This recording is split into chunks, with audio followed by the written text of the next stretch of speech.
Hello everyone, welcome back to my new blog. তো আমি একটু বড় ব্লগ দেওয়ার চেষ্টা করছি। রোজ হয়তো পারবো না, তবে সপ্তাহে 2টো করে দেবো। তো তোমরা এতদিনে আমার শর্ট মিনি ব্লগগুলো দেখে তোমরা জেনেই গেছো যে আমি বিভিন্ন ক্রাফট বা বিভিন্ন রকমের রেসিপি, বিভিন্ন রকমের জিনিসের ভিডিওটা করবো।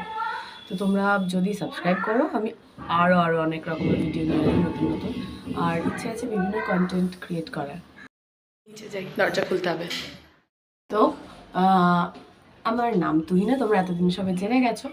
তো আমি ডান্স করি, আমি বিভিন্ন রকমের হাতের ক্রাফট করি, আর অনেক কিছুই করি। তো তোমরা দেখতে থাকো। আর এই বড় ব্লগগুলো ম্যাক্সিমাম আমি চেষ্টা করব স্কিন কেয়ার বা হেয়ার কেয়ার বা রেসিপি এই ধরনের করা। আর এছাড়া বিভিন্ন রকম তো আসবেই।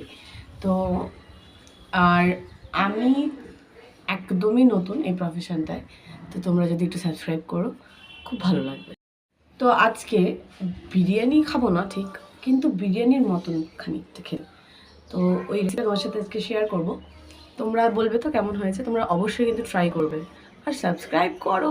তোমাদের সাথে মাংসের সেই ম্যারিনেশনের ব্যাপারটা একটু শেয়ার করে দিই।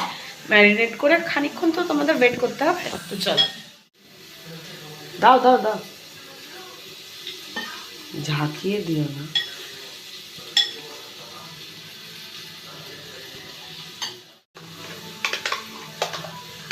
ঢেলে দিয়ে দিলে কি কি আছে পেস্টে?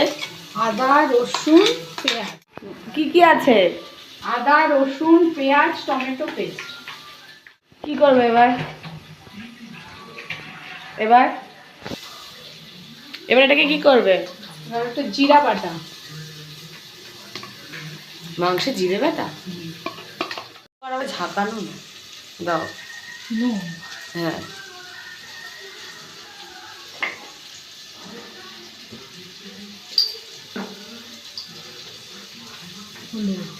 তারপর জোরে বলো।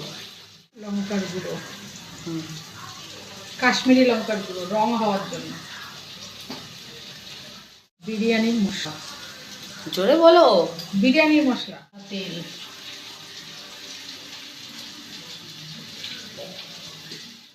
মিক্স করে কতক্ষণ রাখতে হবে? কতক্ষণ রাখতে হবে? 1 ঘন্টা। তো এখানে 1 ঘন্টার জন্য ছেড়ে দিই। 1 ঘন্টা বাদে যখন হালকা হালকা এটা ভালো ম্যারিনেট হয়ে যাবে আর অল্প অল্প করে তেল ছাড়তে শুরু করবে, দেন রেসিপিটা হবে।